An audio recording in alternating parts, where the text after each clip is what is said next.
This is part two of our discussion about correlation and regression. In part one, we saw some data and answered a number of questions about the data. If you have not seen part one, I strongly encourage you to watch part one before you watch this, because we're building on the things we did in part one. So we're going to answer a few more questions about the same data. So let's look again at the data. Here's the question.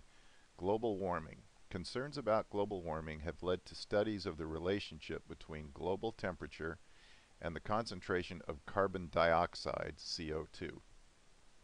Listed below are concentrations in parts per million of CO2 and temperatures for different years. So each of these pairs of numbers here, one number for CO2 and one number for temperature, relates to a particular year. They're not giving us the years here, but we should know that each of these represents a separate year where these numbers were recorded. And as with everything, this problem is adapted from the Triola text. In this case, it's on page 511, exercise number 23. You should now pause the video so you can put all these values, the CO2 values, into L1 in your calculator and put the temperature values into L2. So now that you've done that, and here, by the way, I've done it on this on-screen calculator. This is what you should be seeing in your calculator. Problem number 7, and again, the first 6 problems were in part 1 of this topic. It says, find the best predicted temperature from a recent year in which the concentration of CO2 is 370.9. And this problem is from the Triola text, page 528, exercise number 23. It's very important to remember that when we're doing correlation and regression, we have an x variable and a y variable.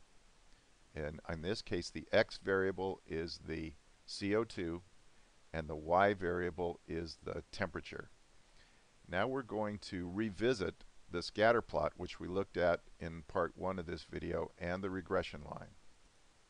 So in part 1 of the video, we went over how to create the scatter plot, and we're going to do that again here. We're just going to show the scatter plot on the calculator and show it here. So we should be able to just hit zoom 9, and there we see the scatter plot that the calculator gives us. And here is what the scatter plot looks like in Excel. You'll see the title here, Correlation of CO2 Levels and Temperature. The CO2 levels are on the x-axis. The temperature levels are on the y-axis. You see each of our points. And again, each of these points corresponds to one of the points in the data. So you see the points, and this dotted line here is the regression line. And we also show the regression equation here, and we'll talk in a minute about where that regression equation comes from. But one thing I want you to notice about this graph is that on what appears to be the y-axis, the lowest x value we get is 310. So this is not truly the y-axis. It's only the y-axis when you go all the way to 0 along the x-axis, because that's the definition of the y-axis, is when you are at 0 on the x-axis. I may have misstated that. The definition of the y-axis is the line you have, the vertical line you have when x equals 0. So now we're going to take a look and see what that looks like. So here, this has got the same information on it, but it looks a little different. Notice on the x-axis here we go all the way to 0. And look at our points. Our points are all the way out here, because none of these points were anywhere close to 0 on the x-axis. But the reason I want to show it this way is so that when we look at the y-intercept, you'll see graphically what it is. I'm just realizing that in part 1 of this presentation, I didn't really talk about the regression equation. So we're going to do that right here. If you remember from algebra, you learned about the equation of a line, and you probably heard it as y equals mx plus b. And you would have learned that in that formula, m is the slope and b is the y-intercept. Well, we use exactly the same concept here. Remember, this is called linear correlation and regression. So the point is that the points in the data form something like a linear pattern. And what we do is, and the calculator helps us do this, is we find out, well, if that's the case, if it forms a linear pattern, what is the equation of that line? And we go right back to the y equals mx plus b idea. And in a minute, we'll see how the calculator does this. But you'll notice in the picture, the regression line, which I showed you in that earlier picture, we've extended all the way to the true y-axis. And as with any other line, we have a slope and we have a y-intercept. Here you see the y-intercept. And again, don't worry about the fact that we don't yet know where this number comes from. We'll see that in a few minutes. But this line intercepts the y-axis at 10.483. So you can see that right there. And the slope of the line, we can look like this. In this particular case where I've drawn these two lines, the rise is about 0.75, the run is about 70, and 0.75 over 70 is about 0.0109. So, because these are approximate numbers, this number came from the calculator. So this regression line has a slope of 0.0109 and a y-intercept of 10.483. And that's important. It's very important to be able to find the regression equation because you're going to be using that. So returning to this presentation here, I want you to take a look at my outline on page 7. Here's page 7 of the outline. Notice at the top it says chapters 9, 10, 11, summary notes. So right now what we're focusing on is chapter 10. So here you see chapter 10, correlation and regression. And here are all the subjects that we are going to cover in this video. I want you to know it's everything we're going to talk about, just about, is presented here sort of step by step. You can read it. So please print out my outline, and as we're going through this video, follow along in the outline as we do the different things. So let's refresh our memory here. In this problem, it says, find the best predicted temperature from a recent year in which the concentration of CO2 is 370.9. I'm going to jump down to number D here. This is extremely important. Before making the prediction, we must determine if we have linear correlation. And in this case, we do have linear correlation. We found that out in part 1. That means we make this prediction by using the regression equation. So I'm going to go back and we're going to perform this hypothesis test of correlation on the calculator. Stat, tests, I'm going to arrow up to linreg t-test, hit enter. This is what you want to have on your screen. We're going to go down to calculate, hit enter, and here is most of the information we need right here. So you'll notice y equals a plus bx. There you go. This is what I call the structure of the regression equation. Y equals a plus bx. This is a little different from the way you learned it in algebra, y equals mx plus b, but it boils down to the same thing. In this case, and in all cases really, the term that goes with the x is the slope. So the slope always goes with the x, no matter what order this equation is presented in. And the term that's by itself is the y-intercept. And if we jump down here, you'll notice the calculator tells you what the y-intercept is. A equals 10.483, etc. So that number is going to go right there. And it tells you what the slope is. B equals 0.0109. That goes right there. So I've repeated all that stuff here. And when we put those numbers in for A and B, then we get our regression equation. Y equals 10.483 plus 0.011x. And don't forget the x. The x is part of the equation. And again, I'm just reminding you, This is the slope right here, and this is the y-intercept. The Triola text says to round the y-intercept and slope to 3 significant digits. So we have done that here. Then we say, let's see what the regression equation means in terms of the scatter plot. Well, we already did that a little bit, but let's just go revisit that one more time. So here we see it again. Here's our scatter plot. Here's the regression line extended all the way to the y-axis. There you see the y-intercept. Here you see one presentation of the slope, which is always the rise over the run. And there is the regression equation. So again, we determined that we had correlation. We found the regression equation. We are told to predict the temperature, that is the y variable, based on a CO2 x variable level of 370.9. So all we have to do is plug the 370.9 in for x in the regression equation and then simply solve for y. So here you go. Here is our regression equation here, except instead of having x here, now we have put in the 370.9, which the problem gave us. And then we just do the arithmetic. We multiply 0.011 times 370.9. We add 10.483. We get 14.563, and that is the answer. In other words, we're saying if we are to predict the temperature level based on a CO2 level of 370.9, then our prediction of the temperature level is 14.563. You remember up here we said before making the prediction we must determine if we have linear correlation.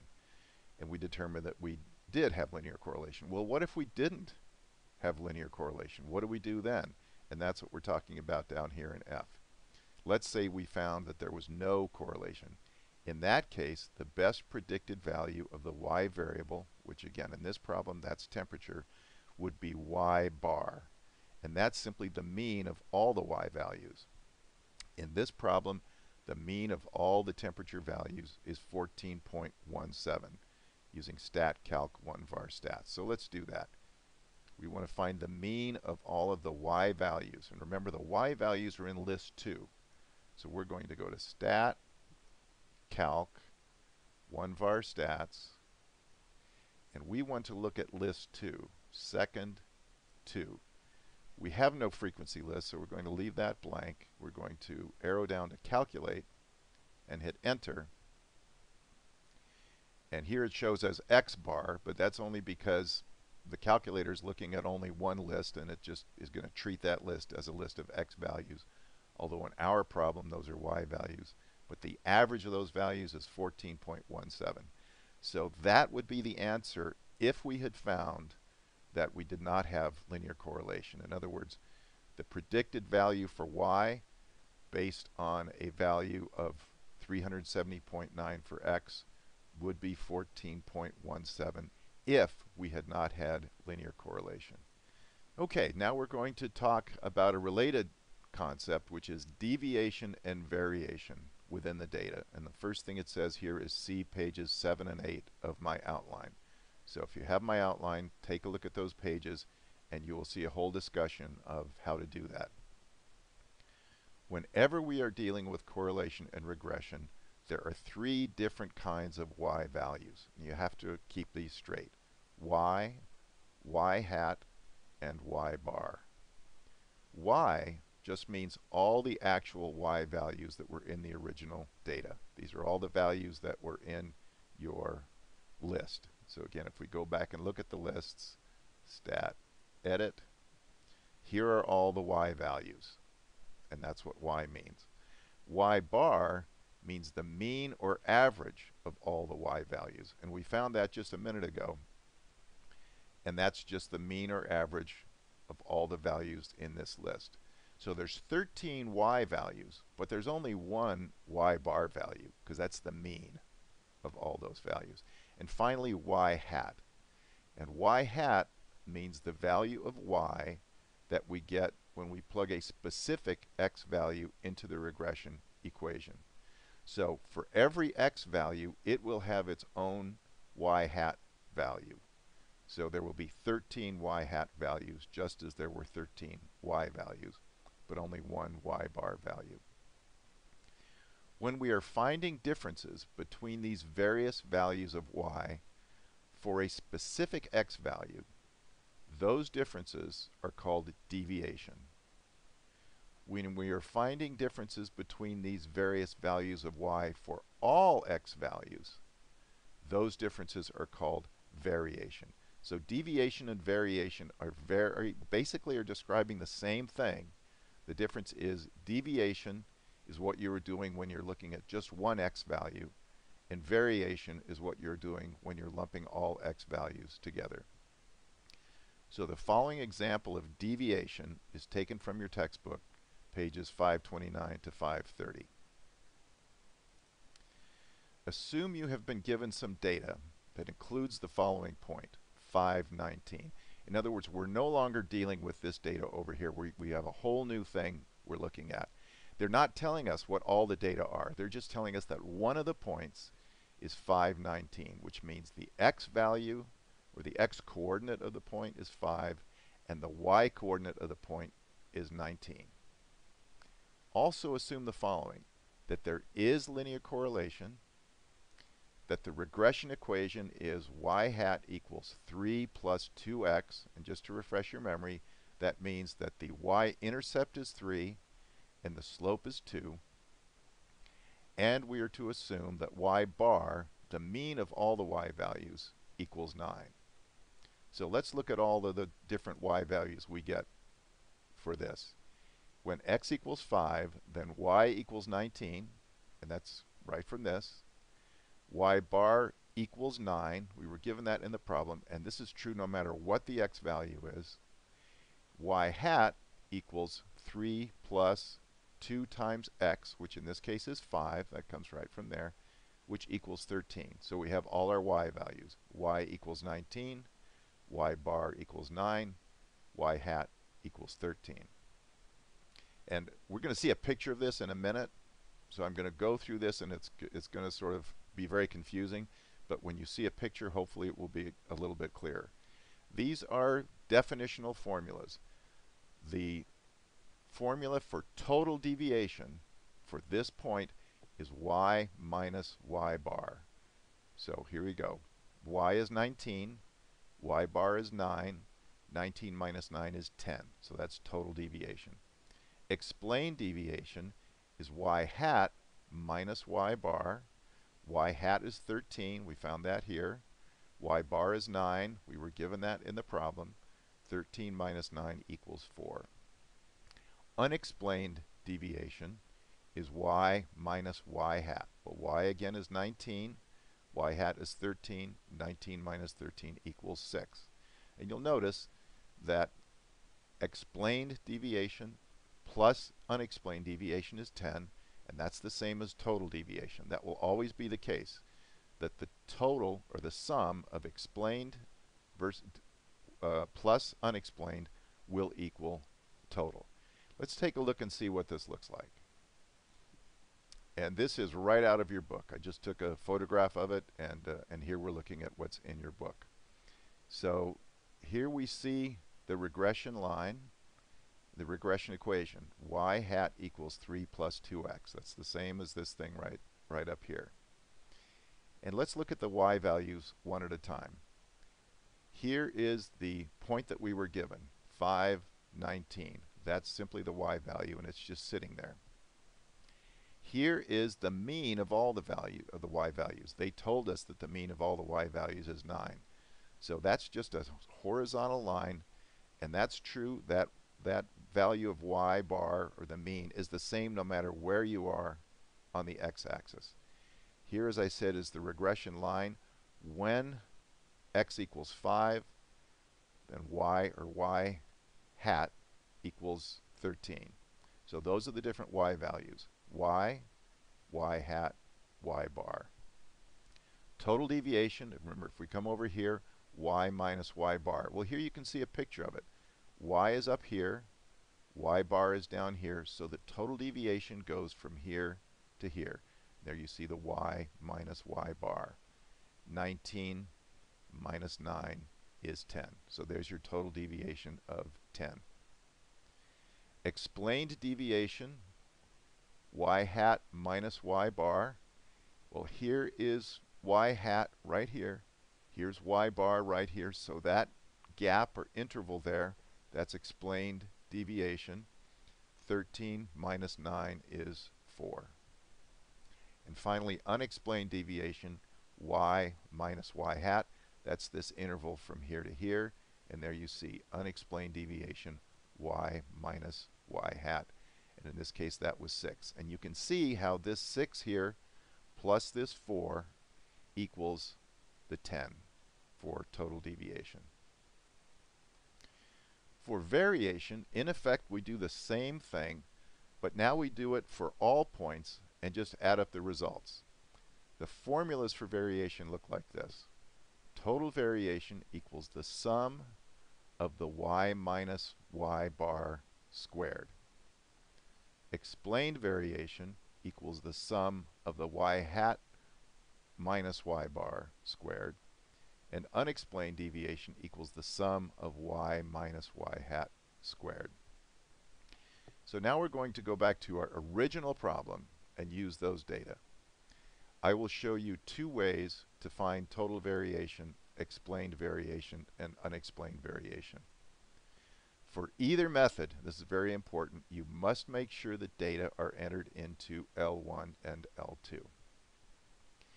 If you have my calculator program called Variation, just go to that. It will say data must be in L1, L2. Just hit enter and the calculator will instantly give you total variation, explained variation, and unexplained variation. The good news is it's very easy. The bad news is you have no idea how it calculated those things. So even if you have that program, I encourage you to at least try doing it this way so you have some idea what the calculator is doing for you. So if you don't have the variation program, the first step is to find total variation, which again is the sum of y minus y bar squared. And we find it as follows. In L3, we put this formula, L2 minus 14.17.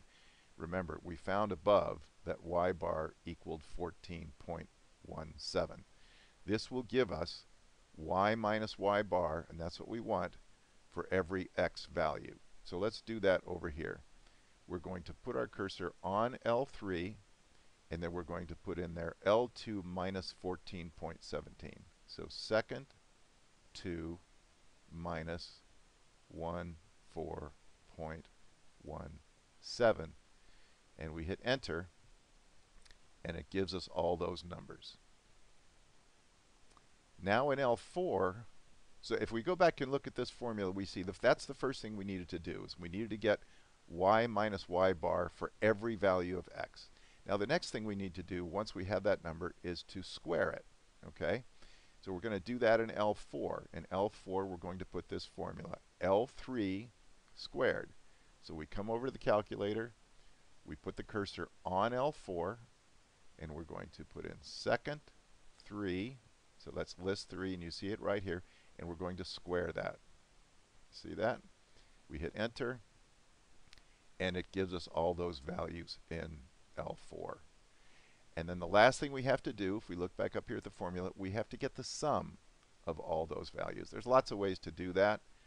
So here's one way to do it. Stat calc 1var stats. And now we're going to tell the calculator to look at list 4, because that's what we want to add up, is all the values in list 4. We're going to come down to calculate, hit enter, and the sum of x, again, the calculator is just looking at one list, and it's just calling that list x, so the sum of those values is 0.501. So that is our total variation. So one thing about doing it this way is we can see L1, L2, L3, and L4, but it's very easy to be confused about what each one represents. So here, I've represented all of that, but I've got a little more explanation here about what's in each list. So let's just take a quick look at that so we know what we did. In L1, those are all of our CO2 values. That's our X variable. In L2, those are all our temperature values. That's our Y variable. Here in L3, we found Y minus Y bar for every one of these X values. And the way we did that was to put in L2 minus, remember L2 is Y, minus 14.17, that's Y bar. We got all those values. And finally, we had to square those in L4, Y minus Y bar squared. The way we did that was to put in L3 squared, and here are those values. And then finally, we got the sum of those values, and that's 0.501. So in case you find this a little confusing, not knowing what everything represents, maybe this will clarify that for you a little bit. Once you have total variation, it's very easy to get explained variation and unexplained variation. So even though there's a formula for explained variation and unexplained variation, there's a much easier way to find them. To get explained variation, you multiply total variation, again that was this right here, and we show it here, by r squared. The calculator gives you r squared. Let's refresh our memory how to do that. We're going to go to Stat, Tests, linreg t-test, enter. We have all this. We don't have to change anything there. We go to Calculate. We're going to arrow down, and there you see r squared. So 0.7956. That's called the coefficient of determination. The calculator gives it to us, so we simply take explained variation, 0.501, multiplied times r squared, 0.7956, and that gives us 0.3986. That is our explained variation. To find unexplained variation, we simply subtract this from this. That gives, so here you go, 0.501 minus 0.3986. That gives us unexplained variation. So again, once you find total variation, it's very easy to find explained and unexplained variation. And finally, we have just another note about r squared. R squared is called the coefficient of determination. When you see a question like this, what percentage of the total variation in the y variable, whatever that y variable happens to be, can be explained by the linear correlation between the x variable and the y variable? The answer to that question is simply the value of r squared, which your calculator gives you. And your instructor may want you to convert that to a percentage, but it's still the same number. So you want to be alert for questions that look like this. What percentage of the total variation? When you see that, or what proportion of the total variation, they're looking for r squared.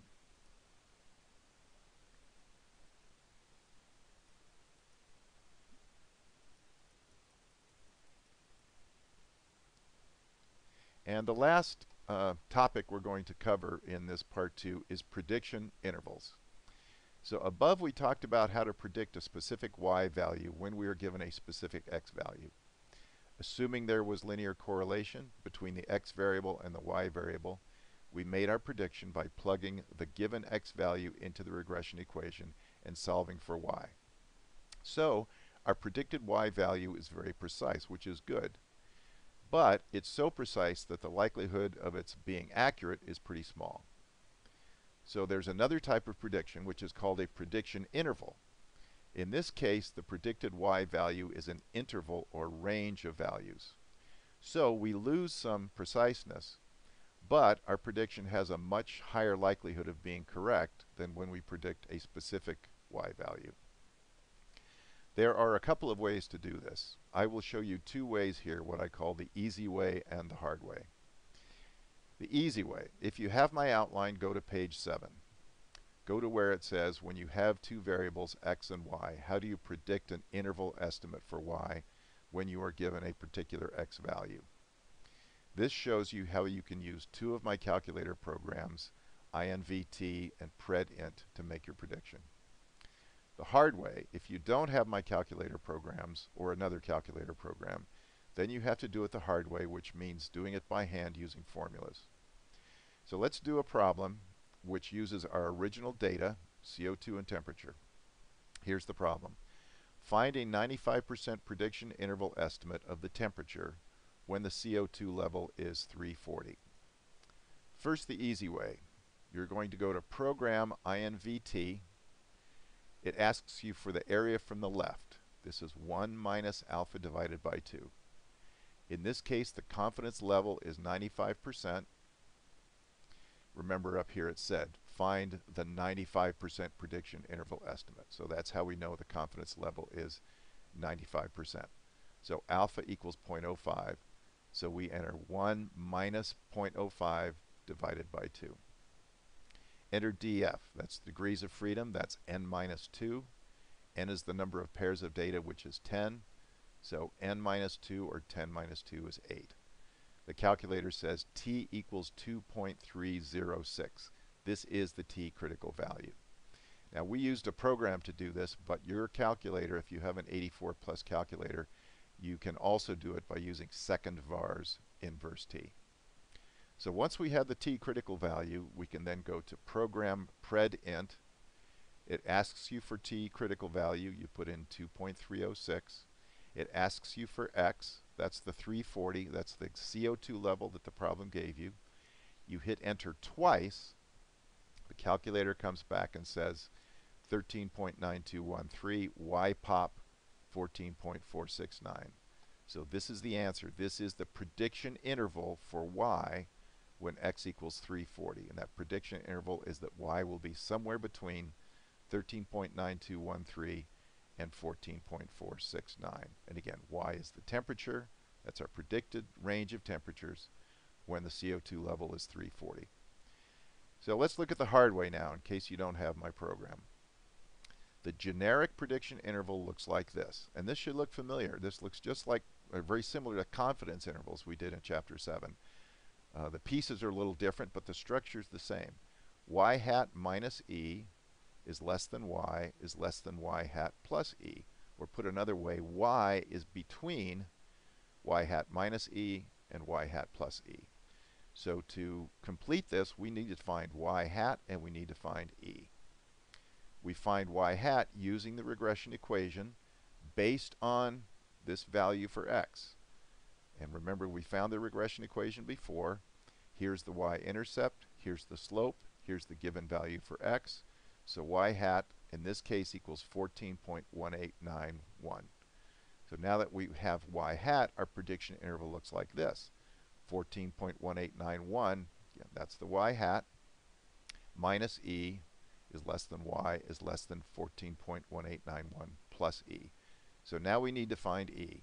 And here is the formula for e. Notice, what's the first thing I say here? This is ugly. Yes, it is. But fortunately, our calculator can find most of the pieces for us. So let's look at the first piece. T alpha over 2.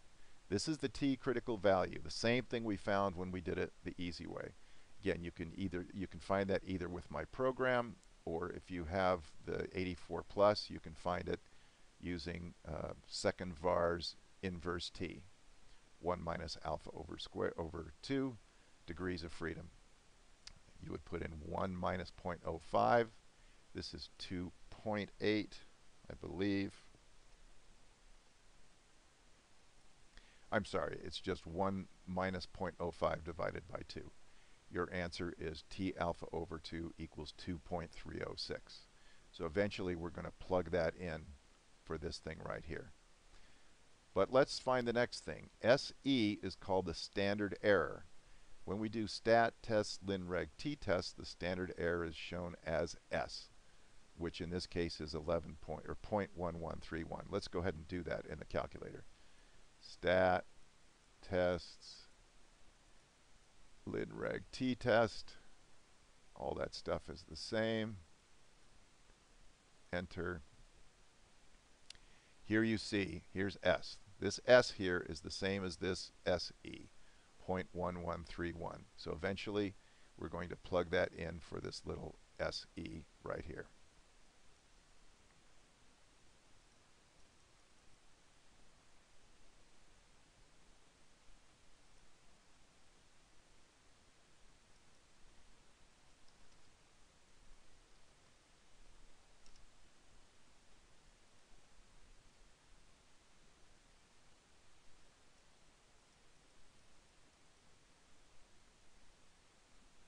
I decided to make this a little bigger so we can see this equation a little better. So we have found S, N, and that N, you see these ones, you don't have to do anything with those. Here's this N, that is simply 10, that's the number of pairs of data. Now we need to get this stuff up here, and here's another N, so we know that's 10.